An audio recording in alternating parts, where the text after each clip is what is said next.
सुप्रभात विद्यार्थियों। आज का सुविचार है, व्यक्ति अपने विचारों के सिवाय कुछ नहीं है, वह जो सोचता है वह बन जाता है।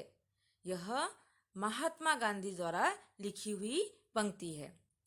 यहाँ पर महात्मा गांधी जी कहते हैं कि व्यक्ति जो सोचता है, जो विचार करता है, वही वह अपने भविष्य में, अपने जीवन में बन जाता है।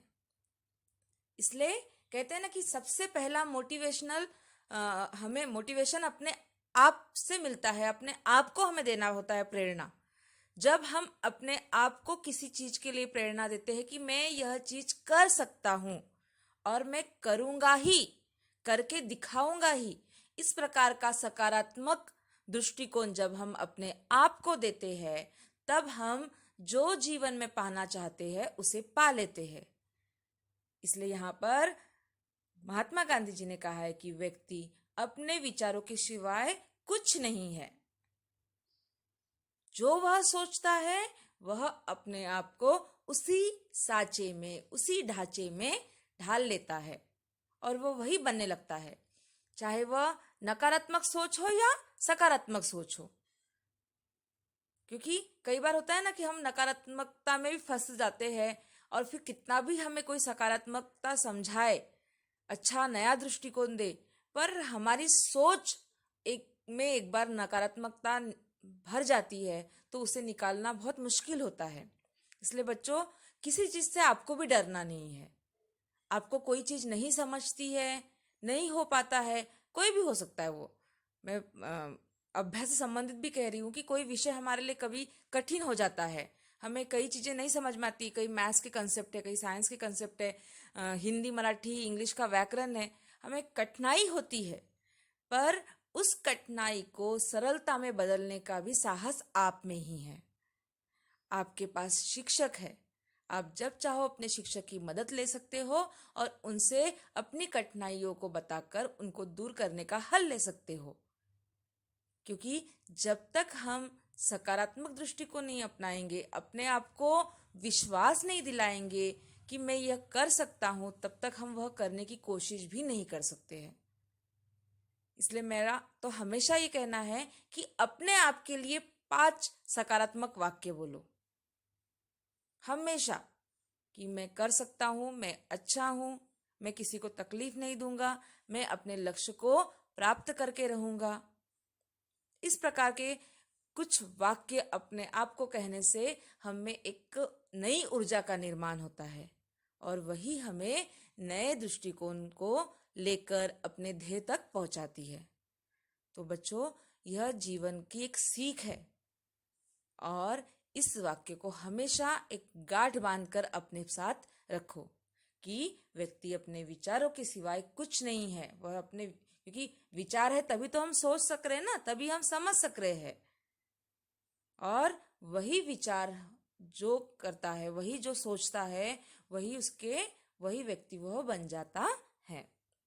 इसी सुविचार के साथ हम अपने पाठ की ओर बढ़ेंगे और आज का पाठ बहुत ही अच्छा है। पाठ 3, मुकदमा, जिसे लिखा है गोविंद शर्मा जी ने।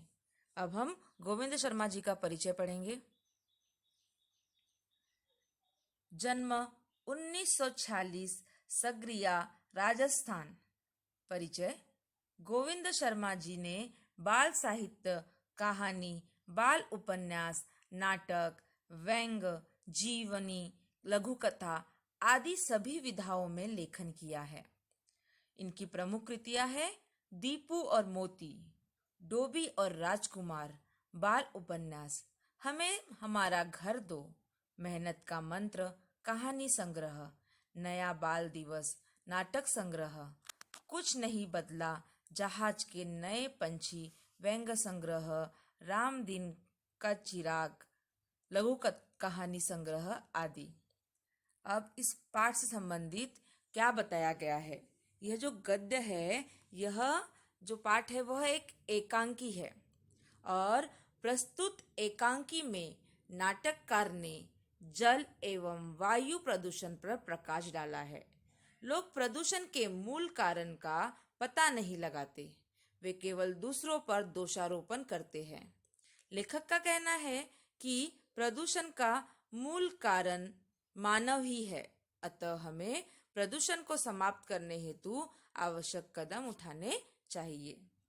यानी यह एकांकी एक नाटक के स्वरूप में प्रस्तुत की गई है, जिसमें कुछ पात्र है और यह इसमें जो प्रदूषण के बारे में, और प्रदूषण का सबसे बड़ा कारण कौन है? मानव को कहा गया है, क्योंकि मानव ही है जो प्रदूषण फैलाता है। और इसी प्रदूषण को समाप्त करने के लिए हमें कदम उठाने होंगे ताकि हम प्रदूषण को समाप्त कर सके।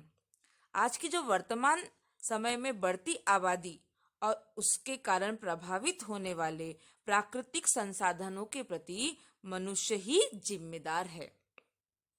एकांकी में नाटककार ने जल एवं वायु प्रदूषण की समस्या पर अलग अलग रूप में प्रकाश डाला है। लोग प्रदूषण के मूल कारण का पता नहीं लगाते और स्वयं को जिम्मेदार नहीं मानते हैं। वे केवल दूसरों पर दोषारोपण करते हैं और यहीं पे हमें प्रदूषण को समाप्त करने के साथ साथ भविष्य में इस समस्या से निपटने हेतु आवश्यक कदम उठाने चाहिए। अगर हम आवश्यक कदम अभी नहीं उठाएंगे तो आने वाला समय और आने वाली पीढ़ी को इसके बहुत ही खतरनाक, बहुत ही जो प्रभावित करने वाले ऐसे उन्हें समस्याओं से जूझना पड़ेगा। इसीलिए हमें प्रदूषण को रोकना है और इस तरफ हमें अपने कदम बढ़ाना है। अब हम हमारे पाठ की ओर बढ़ते हैं। पाठ में कुछ पात्र बताए हैं और उन पात्रों के माध्यम से यह हमें संदेश दिया गया है कि प्रदूषण को कैसे रोकना है और प्रदूषण निर्माण करने का मूल कारण कौन है, तो वह है मनुष्य।